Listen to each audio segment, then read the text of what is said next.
So I'm Finn, I'm 19 and I'm a uni student and I just work casually at at Oatley pub. Yeah. And I'm just lie around the house, play footy. I don't really do a lot of things at this point, but yeah, things at the moment are really good.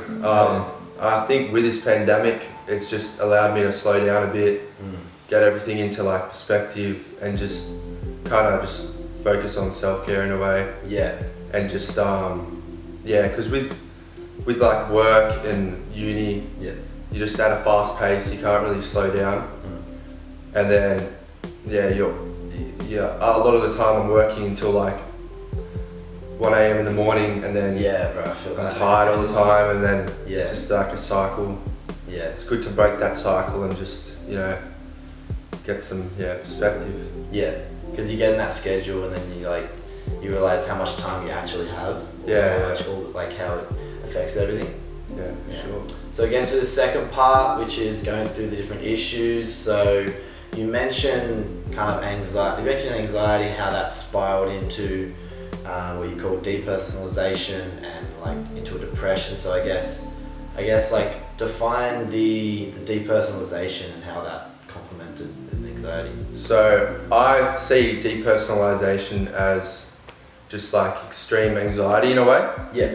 It's so when you experience anxiety, do you feel that you look around and you're just a bit spaced out and you're stressed out? I'd say and it constricts me from doing anything. Like what is happening type of thing. Yeah. So for me, what my body does is at the moment when I'm going through heaps of stress or my body's physically tired, I'm worried about something, instead of like having the usual emotional response, it kind of disconnects itself to like protect itself from the trauma. Right. So like, for example, a lot of people when they're upset, like they'd cry or you like have an emotional response, but for me it's more, I'm just feel really disconnected from my body.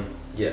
And I think for me that's a product of just a few traumas I've had. Yeah.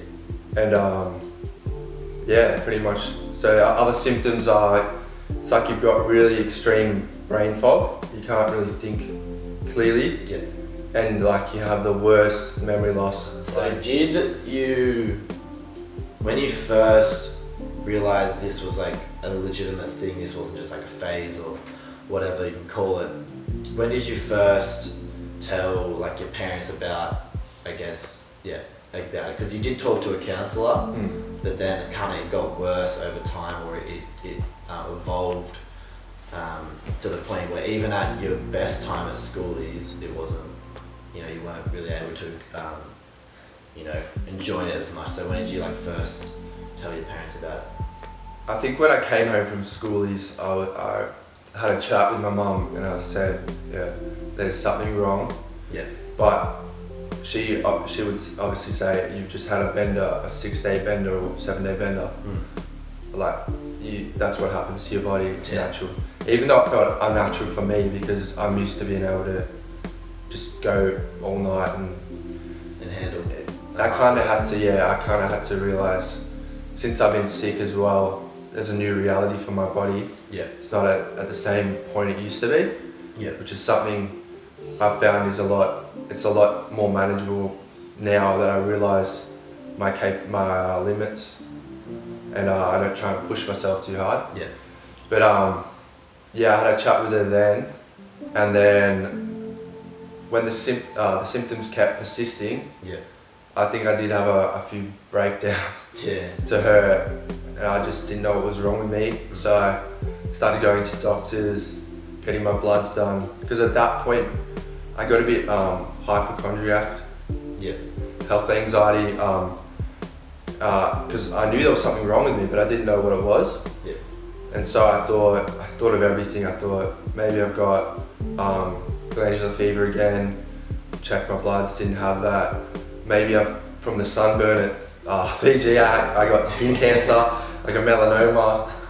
Like maybe I've got a brain tumor. You were like I was just thinking everything. Right. Yeah. And it was just freaking me out. and that was also just felt like I was always on high alert. It was kind of like the fight flight response. Yeah. Advice. What's like the best advice you've heard from other people, and also like the worst advice? Because there's some good stuff and then some bad stuff out there, I guess. The best advice. Yeah.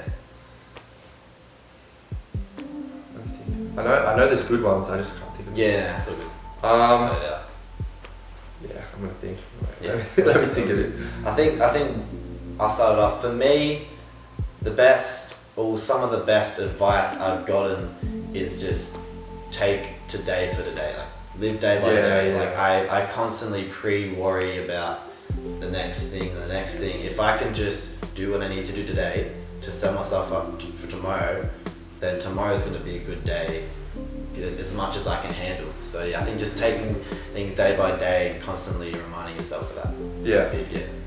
I can't think of a good one. No, it's nothing inspirational. Cheesy, but yeah. Yeah, Kelly Clarkson. What doesn't kill you makes you. What doesn't kill you makes you stronger.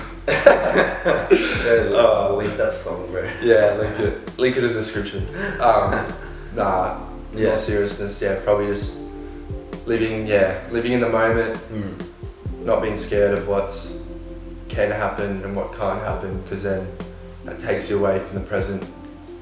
And like I was out with some friends last night. I haven't seen them in a long time, and it was great catching up with them. And I caught myself thinking about like the next day, and then be, I'm not going to be with them in the next couple of hours. And then I stop myself and like, okay, I'm here right now. We're playing. What were we playing? We're playing some like drunk questions thingy. We were just having a good time. And I had to stop myself and be like, sweet, let me focus on this round of this game with these people. And not spiral out of control. I can relate to that a lot.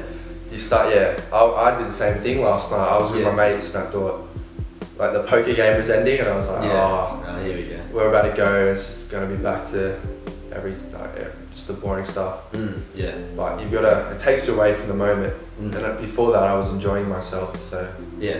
That kind of cycle, if you're progressing in ways, that cycle is good for you as well. Because you can look forward to the weekend. That makes your Wednesday better because you're looking forward to Friday. So it's not tricking your mind, but it's kind of. It's just feeding it in a way. It's also like you want to get to the point where you're actually looking forward to things on Monday, and you have something to look forward to on Monday. You have something to look forward to on Tuesday. For sure. And it's less like it's rigid. This side of the week is good. This side of the week is bad. Yeah, that's as well. Those times where I couldn't tell people what I did on the weekend. I wouldn't even know what day it is half the time. And if you have, if you keep your week, you got Tuesday training, Thursday training, it keeps you kind of just level. You know what your week's gonna happen, and it gives you less anxiety. In a way as well. About the unknown. Sweet. Last question.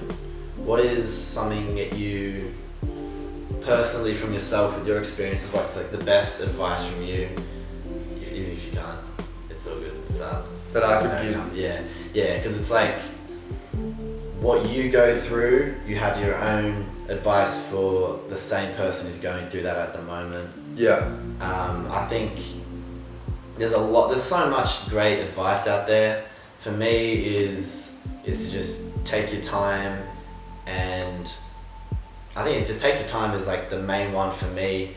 I'm 19 years old and I was worrying about all these different things that are happening in like the next 20 years.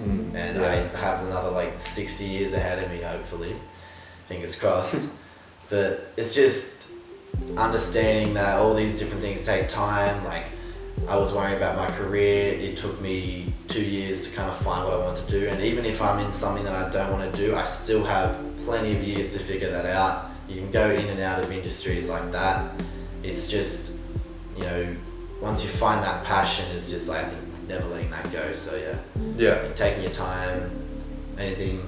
And just a follow up on that as well, that when I said before that with the positive affirmations, that I'm glad these things happen, because it pushed me to a point where I feel like I'm a better person. A lot that made me address a lot of my underlying anxiety I had during school about what I'm going to do in the future. Like, am I smart enough to do this, that? And that made me address those problems as well, instead of just keeping them hidden. But the advice I'd give would be similar to yours. Take each day one at a time. Don't be too forward thinking. What else? And just, even when you can't really see the end of the tunnel, just know like it's there. You just need a lot of the time, you just need to take little steps. Because a lot of these things kind of, you have to kind of get your body to a state where you're capable of feeling these feelings again. And that doesn't happen overnight.